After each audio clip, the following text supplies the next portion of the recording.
Hello, good morning, everyone. Welcome to A Good 10 Minutes. I'm your host, Alex. Today is March 23rd on a Saturday. This is A Good 10 Minutes where I will provide you news and market updates all in under 10 minutes. Let's get started. Markets, first and foremost, as always, um, investors slowed their roll a little yesterday after buoyant buying on news that the Fed is still planning to cut rates this year. But even despite those drops yesterday, Dow still pulled off its best week of the year. Dow was down 77 basis points, S&P was down 14 basis points, Nasdaq inched up 16 basis points. Bitcoin continues to slide, down 4.41%. Lululemon did a downward dog after reporting a disappointing forecast and slowing US sales growth. The athleisure company suffered its worst day since March 2020. Lululemon was down 15.8% as demand for its very expensive athletic clothing, it looks like, is eroding. Donald Trump back in the news. Yesterday, shareholders of a shell company called DWAC approved a 2.5-year-old plan to merge with a private firm that owns Donald Trump's social media platform, Truth Social. As early as Monday morning, the product of this merger, Trump Media, will be trading on the NASDAQ under Trump's initials DJT. Trump will have nearly 79 million shares, a 60% stake in the new company, and this could be a huge windfall because that would net him roughly $3 billion at their $37 Friday closing price. A couple caveats to that though. Trump can't sell or borrow against any shares in Trump Media for 6 months, as is customary for big shareholders after companies go public. But he could get around that rule if Trump Media's new board of directors vote to let Trump sell early, even though that's likely not in the company's best interest since it could prompt a mass sell off. So, very interesting news and updates here. Please remember that Donald Trump owes roughly $500 million in legal fees and fines. So, this is a huge windfall for him as he looks to find funds to finance his rather extreme legal challenges. All right, news headlines.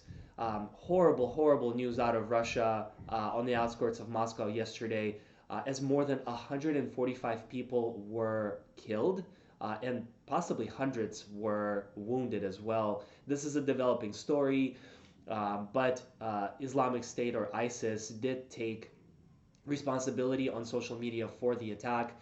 It looks like 11 suspects were apprehended by Russian intelligence and security services. Just a terrible tragedy, and obviously hearts go out to to the wounded people and survivors, and obviously family members of those who perished. Terrible news, but we will continue to update on what's happening there. Kate Middleton has cancer. Following intense speculation from the entire internet about her health and whereabouts ever since the Princess of Wales had abdominal surgery in January, Kensington Palace released a video yesterday in which she said her doctors had found cancer after the operation and she has begun a course of preventative chemotherapy. The princess did not specify what type of cancer, but said her family now needs some time, space, and privacy. The news comes as her father-in-law, King Charles III, is also undergoing treatment for cancer. The US government can stay open. Congress passed a 1.2 trillion government funding package to keep the government from shutting down. So great news there. Nike, let's talk really quickly about what's going on with Nike. Evidently, Nike is entering a rebuilding year. Despite better than expected sales last quarter, the company said this week that it's getting pushed off its corner by competitors with websites full of throwback sneakers. The sporty brand reported 12.4 billion in revenue, and the projections showed 12.3, so narrowly beat projections, but Nike execs still feel like they're getting lapped. One of the main reasons is evidently no one wants to rock Jordans anymore. Investors say the company got too comfortable relying on its heavy hitters like Air Jordan or Pegasus shoes. Air Jordan's market share at Dick's Sporting Goods has remained stable at around 5% from October to February, but competitors like New Balance and upstart running shoe company On have seen their shoes climb past the sportswear giants according to Yipit data. Matt Friend, which is Nike's CFO, told investors the brand will scale back its classic shoes and focus on new products, hopefully something to convert on and on and Hoka wearers. Adidas marched on though, even with a Yeezy fiasco and the loss of its German national football team deal to Nike. Adidas's retro Samba and Gazelle styles continue to sell like gangbusters. Though Adidas recently posted a rare annual loss, its shares have jumped 40% over the last year, while Nike's have fallen 16%. Go figure. All right, let's look over an interesting performance indicator. Very interesting deal potentially on the table for TikTok as the sharks continue to circle. Well, at least one. That's Kevin O'Leary, aka Mr. Wonderful from the popular TV show Shark Tank. He really wants to buy the social media platform, but just like on Shark Tank, he wants a bargain. CNBC reports he's looking to offer 20 billion, maybe possibly up to 30 billion, which could be a stunning 90% valuation drop from the company's last funding round. In other words, the company is valued at roughly 270 billion, and Mr. Wonderful is offering just 10% of that. Why would he think he should get it this cheap? Well, TikTok's parent company ByteDance would be forced to sell it to a US buyer or shut it down stateside.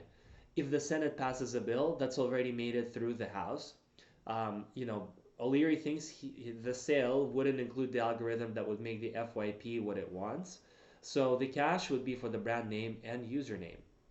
So I guess it would be a completely different company with TikTok as a name, and that's why he believes that he can purchase it for a 90% discount. Not gonna happen, Mr. Wonderful. Stick to TV. What else is brewing out there?